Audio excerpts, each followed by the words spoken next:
ज्योतिर्मय जगदीशे तेजो में अपार परम पुरुष पावन परम तुझको नमस्कार। सत्य ज्ञान आनंद के परम धाम श्री राम पुलक तो मेरा तुझे होवे बहु प्रणाम। मुझे भरोसा राम तुम ते अपना अनमोल रहूं मस्त निश्चिंत में कभी ना जाऊं। तो गुरु जी को करिए वंदना आपसे बारंबार नाम सनोका से किया जिसने भव से पार। मेरा आपकी कृपा से सब काम हो रहा है, करते हो तुम घनैया मेरा नाम हो रहा है। पतवार के बिना ही मेरी नाव चल रही है, हैरान है जमाना मंजिल भी मिल रही। करता नहीं मैं कुछ भी सब काम हो रहा है, करते हो तुम घनैया मेरा नाम हो रहा है। तूफान आंधियों में तूने ही मुझको थामा, तुम कृष्ण बन के आए मैं जब बना सुधामा। कब मालिक कृष्ण बन के कब आवेंगे, जब हम सुधामा बनेंगे उस और जाना है। पात्र बनना है, अधिकारी बनना है। जब तक पात्र नहीं बनेंगे, जब तक अधिकारी नहीं बनेंगे, तब तक कृपा से वंचित रह जाएंगे। तो प्रार्थना सभा में आते हैं वीरवार की प्रायश्चित करने के लिए, रविवार की सभा में आते हैं ज्ञान चर्चा करने के लिए। अब मन में प्रश्न उठता है, विचार होते हैं, क्या प्रार्थना उत्तम है या ज्ञान उत्तम है। बहुत लोग ये भी प्रश्न करते हैं, क्या जप सिमरन उत्तम है या ज्ञान उत्तम है या सेवा उत्तम है या भजन कीर्तन उत्तम है। अब जैसे महापुरुष समझाते हैं उसका चिंतन करना है। भजन कीर्तन भी चाहिए शरीर को, जप सिमरन भी चाहिए, सेवा भी चाहिए और ज्ञान भी चाहिए। जैसे शरीर को जल भी चाहिए, मीठा भी चाहिए, नमकीन भी चाहिए, अन्न भी चाहिए, ये सब कुछ चाहिए। मगर अन्न को श्रेष्ठ क्यों मानते हैं कि अन्न पौष्टिक है, अन्न ताकत देता है। अन्न के साथ साथ जल भी चाहिए, तो नमक और मीठा भी चाहिए, ये भी शरीर को चाहिए। इसी प्रकार नाम का सिमरन है, नाम बीज कहा गया है। बीज में अंकुर तब तक नहीं आता है जब तक बीज को धरती का संयोग नहीं मिलता है। जल, रज और ऋतु का जब संयोग होता है तब बीज में अंकुर आता है, और बीज में अंकुर आता है वह पौधा बनता है। पौधा बनता है, फिर वह वृक्ष बनता है और महान वृक्ष बनता है, फिर फल और छाया देता है। इसी प्रकार ये ज्ञान है। अगर सफलता की ओर जाना है, शीघ्रता से मंजिल की ओर पहुंचना है, ज्ञान का होना अति आवश्यक है। जैसे कितनी बढ़िया वाहन है, बहुत बढ़िया वाहन है, मगर ज्ञान नहीं है किस रास्ते से मंजिल तक पहुंचना है। जैसे जाना हो दिल्ली, अज्ञानता है, रास्ता पता नहीं है, मुसाफरी शुरू कर ली, वाया लाहौर शुरू कर दी, जलंधर अमृतसर लाहौर चले गए। अब सोचे मुसाफरी तो कर रहे हैं, मंजिल आ नहीं रही है, मंजिल मिल नहीं रही है, तो इसका उत्तर क्या देंगे महापुरुष? दिशा गलत है तेरे, तू दिशा को ठीक कर ले, तू सही मंजिल की ओर बढ़, तो मंजिल तेरे को मिल जाएगी। इसलिए ज्ञान को श्रेष्ठ माना गया है। ज्ञान जब होता है, व्यक्ति सफलता की ओर बढ़ता है। अधिकतर हमारे दुख, हमारे कष्ट अज्ञानता के कारण है। वही जब ज्ञान का बोध हो जाता है, समझ आ जाती है, वही दुख व कष्ट हम मजाक में उड़ा देते हैं। अरे बस इतनी सी बात थी। जैसे साधारण सी बात है, कोई टेलीविज़न है, कंप्यूटर है या मोबाइल है, बिगड़ जाता है, हम समझते पता नहीं इसमें क्या हो गया। मगर जो मैकेनिक है, बुद्धिमान है, जो जानता है, समझता है, उसको खोलेगा, वह पुर्जा ठीक है, कह दिया ठीक हो गया। तो हम क्या कहते हैं, बस इतनी सी बात थी। वह यही कहेगा बस इतनी सी बात थी। क्यों कहता था इतनी सी बात? को ज्ञान था, उसने बिगड़े हुए पुर्जे को दुरुस्त कर दिया और वही बिगड़ी हुई मशीन अब चलनी आरंभ हो गए। बहुत बार जीवन में देखते हैं, बहुत उत्तम गाड़ी होती है, बढ़िया नई गाड़ी है, रुक जाती है, हम घबरा जाते हैं क्या हो गया, मगर मैकेनिक क्या कहता है, कार्बोरेटर में कचरा आ गया, ये कचरा निकाल लूंगा, गाड़ी वही स्पीड पर चलेगी। वही होता है, कचरा निकल गया, वही स्पीड पर चलेगी। तो इसलिए ज्ञान श्रेष्ठ माना गया है, ज्ञान की ओर बढ़ना है। अब सोच होती है कि आध्यात्मिक क्षेत्र में आते हैं, सत्संग भी आते हैं, स्वाध्याय भी करते हैं, संतों का संग भी करते हैं, तीर्थों में भी जाते हैं, जप तप साधना उपासना भी करते हैं, क्या मंजिल मिलेगी? अब उत्तर अंदर से भीतर से आता है, नहीं मिलेगी। अब क्यों नहीं मिलेगी? क्या आवाज आती है, मेरे कर्म अच्छे नहीं है, मेरा व्यवहार अच्छा नहीं, मेरा स्वभाव अच्छा नहीं, मेरा जीवन अच्छा नहीं, मेरा चरित्र अच्छा नहीं, मेरी संगति अच्छी नहीं है, इसलिए मेरा उद्धार नहीं हो सकता है। मगर महाराज का क्या कहना है कि राम नाम ने वे भी तारे, जो थे अधर्मी अधम त्यारे, कपटी कुटिल कुकर्मी नेक, कर गए राम नाम ले एक। जहाँ तो अपनी बुद्धि पर निर्णय ले ले, अगर निर्णय नहीं होता है तो महापुरुषों ने जो निर्णय दिया है उस पर चलना चाहिए। ये सोच निकाल देनी है कि हमारा उद्धार नहीं होवेगा, जरूर होवेगा, निश्चित है, अटल है। क्यों महाराज ने कह दिया, क्या कह दिया है कि राम नाम ने वे भी तारे, जो थे अधर्मी अधम अत्यारे, कपटी कुटिल कुकर्मी नेक, तर गए राम नाम ले एक। नाम की नाम में बैठना पड़ेगा, तब पार हो सकेंगे। अर्जुन ने पूछ लिया कि प्रभु, जीवन में मैंने बहुत पाप, मैंने बहुत अपराध किए हैं, क्या मेरा उद्धार होवेगा? तो प्रभु क्या कहते हैं कि हे अर्जुन, यदि तू सब पापियों से भी बड़ा पापी है और घोर पापकर्मी है तो भी, क्या कहा, बहुत बड़ा पापी है और घोर पापकर्मी है तो भी, क्या कहा, ज्ञान की नौका से तू पाप समुद्र को बड़ी सुगमता से पार कर जाएगा। ज्ञान की नौका में बैठ जाए, ये पाप से भरा हुआ जो समुद्र है, ये इसको तू पार कर जाएगा। कैसे? ज्ञान से। इसलिए ज्ञान श्रेष्ठ है, ज्ञान की ओर बढ़ना है। हे अर्जुन, जैसे प्रचंड अग्नि लकड़ियों को भस्म कर देती है, ऐसे ही सब कर्मों को ज्ञान की आग भस्म कर डालती है। प्रचंड अग्नि हो, उसमें लकड़ी डालते जाओ, गीली है या सूखी है, और प्रचंड अग्नि उस लकड़ी को राख कर देगी। यही ज्ञान की ये आग है। कितने कर्म किए हैं, अधर्म किए हैं, कितने बुरे कर्म किए हैं, इस ज्ञान की आग में ये राख हो जाएंगे। अब कैसे? जैसे अतीत की ओर चलते हैं, पीछे की ओर अपने चलते हैं, गलतियां करते थे और उसको सही मानते थे, दूसरे रोकते थे, टोकते थे, मगर मानते नहीं थे। मगर जैसे जैसे बोध हुआ, जैसे जैसे बोध हो रहा है, वही अपने व्यवहार को हम गलत कह रहे हैं कि भाई हम गलत कर रहे थे, उस समय हमें नहीं करना चाहिए था।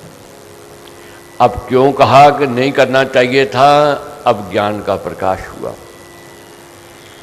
बचपन में व्यक्ति कंचे खेलता है, मिट्टी में खेलता है, गुड्डी पटोलों से खेलता है, उसको रोको, रुकेगा नहीं, उसको वही अच्छे लगते हैं। पहले बच्चे को तोड़ने में मजा आता है, हाथ में मोबाइल आ जाए, टेलीफोन आ जाए, मंगा देगा, ठा ठा की आवाज़ सुन के खुश होता है, तोड़ने में मजा आता है।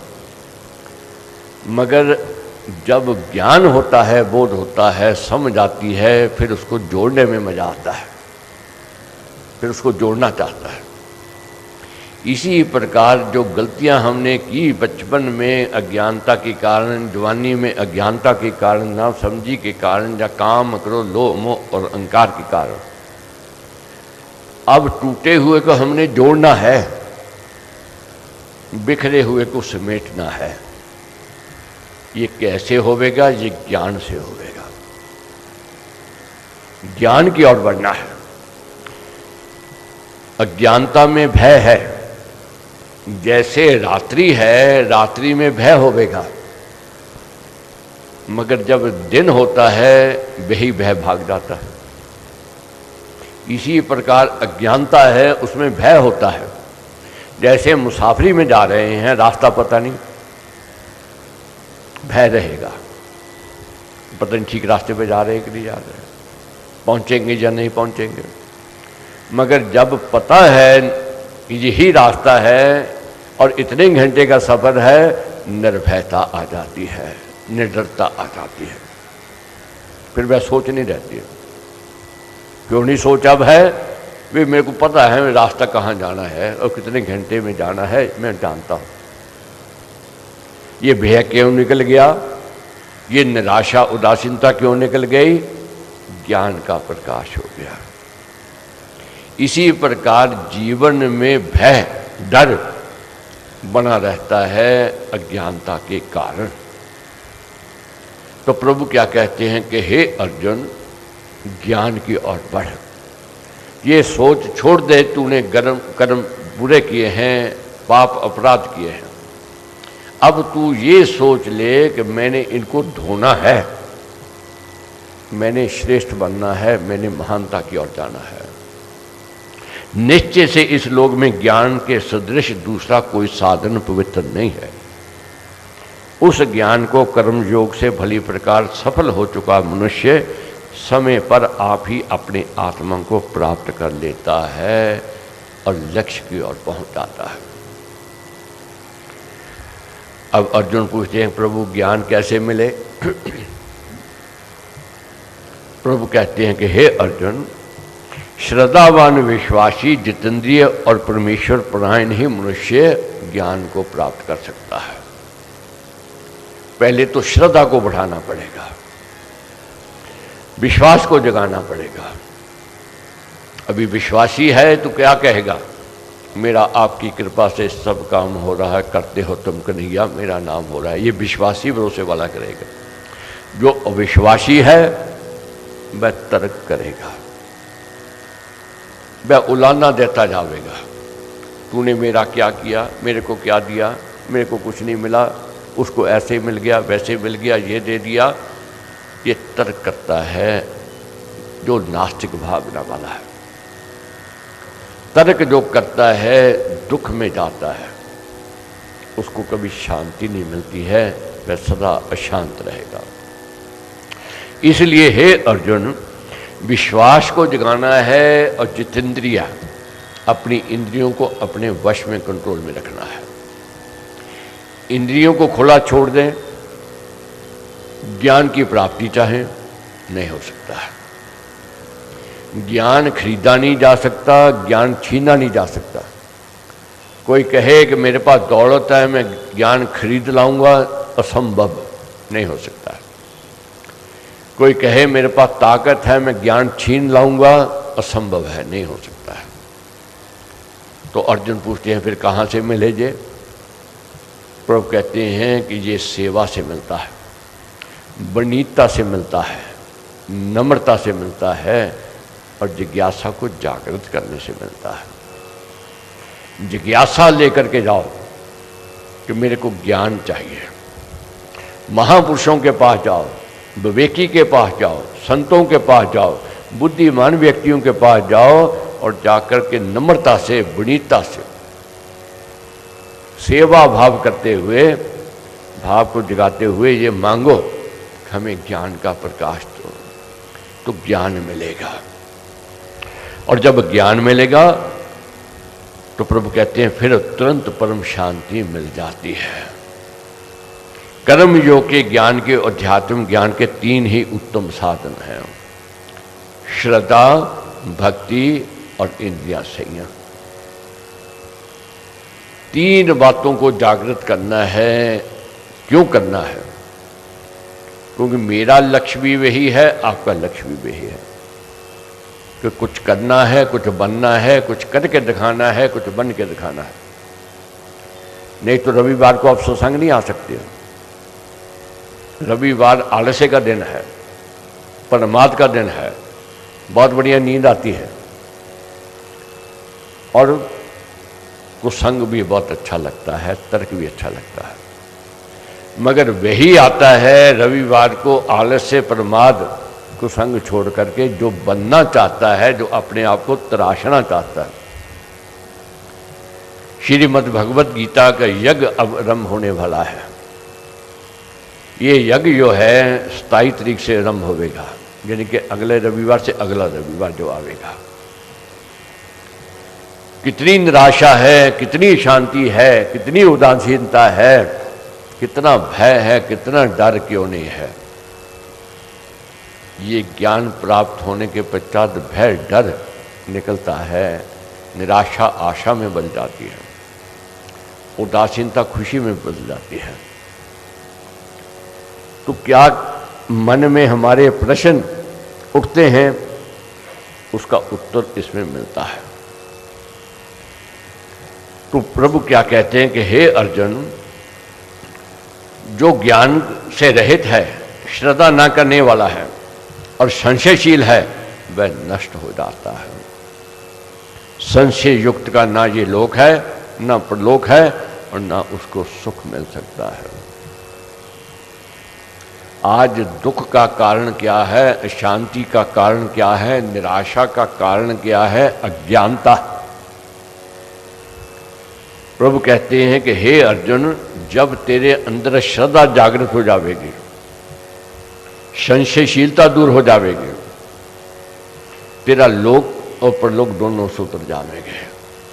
तो हमारी इच्छा भी यही है, लोक भी सुधरे और परलोक भी सुधरे। हमारी इच्छा भी यही है कि हमारे अंदर से संशय निकल जाए, भ्रम निकल जाए।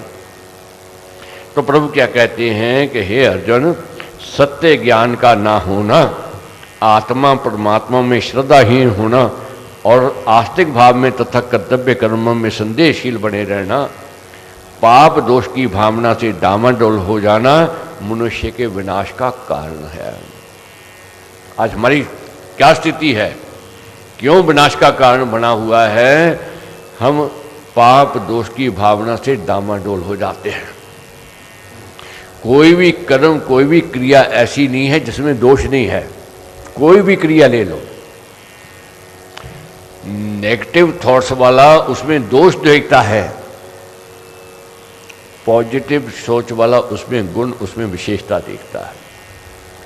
तो हमने नेगेटिव सोच जिन दिनों निकालनी है, निराशा के चिन्ह निकालने हैं, यही दुख का कारण बना हुआ है। जैसे किसान हल चलाता है और हल चलावेगा, बड़े जीव मरते हैं।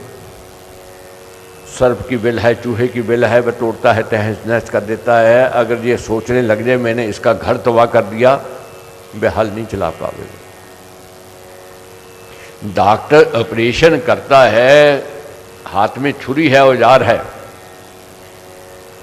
और उसके ऑपरेशन करने से हो सकता है पेशेंट मर जावे। अगर डॉक्टर अपने कर्म में दोष देखना आरंभ कर देवे, फिर दोबारा ऑपरेशन नहीं कर पावेगा। उसके सोच आ जाएगी मैंने तो बेगुनाह को मार दिया, ये तो पाप लग गया। पाप नहीं है, वह अपनी ड्यूटी कर रहा है, अपने कर्तव्य का पालन कर रहा है, तो उसको पाप दोष नहीं लगेगा। जज न्याय कर रहा है, मृत्युदंड दे दे किसी को, और ये सोचे कि मृत्युदंड देने के पश्चात मैंने तो बहुत बड़ा पाप कर दिया, मैंने इसको मृत्युदंड दे दिया और मैं तो आगे से काम नहीं करूँगा। नहीं बे, गलत सोच है उसके। वह अपने कर्तव्य का पालन कर रहा है। जैसे सैनिक है, रणभूमि में है और शस्त्र उठाए हुए है, पर शत्रु को मार रहा है। अगर सोच आ जाए कि मैं तो क्यों जीव हत्या करूं, हथियार छोड़ दे, तो वह अपराध है। वही मारता है शत्रु को और उसको सम्मानित किया जाता है, उसको आदर दिया जाता है। उसके पास रिवाल्वर बंदूक वही है, वही अपने स्वार्थ के लिए अपने घर में किसी को मारे, या अपनी शत्रुता के कारण किसी को मारे। क्रिया देखने में एक समान, शस्त्र वही, मनुष्य वही, मगर अब वह भाव बदल गया। उस समय उसको क्या होता है, मृत्युदंड दे देते। अब कोई कहे सैनिक मैं तो वहां 100 शत्रु को मार के आया था, आपने मेरे को सम्मान किया, मैंने तो यहाँ एक को मारा है शत्रु को, आप मेरे को मृत्युदंड दे रहे हो। देखने में क्रिया एक जैसी लगेगी। इसी प्रकार बहुत बातों में हम तर्क करने लग जाते हैं, तो एक ही तो बात है, तो इसका दंड क्यों? तो यही हमने इन दोनों समझना है, जानना है। तो प्रभु क्या कहते हैं, सब कामों में संशय करने से दोनों लोग और सुख नहीं रहते हैं। संशय मनुष्य में कहाँ से आता है, अर्जुन ने पूछ लिया। प्रभु कहते हैं ये कुसंग से आता है, ये कुतर्क से आता है। संशय कहाँ से आवेगा, ये कुसंग से आवेगा और कुतर्क से आवेगा। तो इससे कैसे बचना है, ये ज्ञानी ही बचेगा कुसंग से। जब तक बुराई को बुराई नहीं समझेंगे, बुराई छूटने वाली नहीं है। बुराई को कब बुराई समझता है, जब ज्ञान का बोध होता है। तो मैंने आज इतनी बात जो कही, इसीलिए कही है, हमने भी ज्ञान जग में सम्मिलित होना है और दूसरों को भी जरूर प्रेरणा सूचना देनी है, ताकि वह भी ज्ञान जग में सम्मिलित होकर के महाराज के दिए हुए उपदेशों का मनन चिंतन करते हुए हम भी अपना लोक परलोक सुधार सकें, और जिनको प्रेरणा देवें वे भी अपना लोक और परलोक सुधार सकें। यही कामना, ये प्रार्थना है।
Udro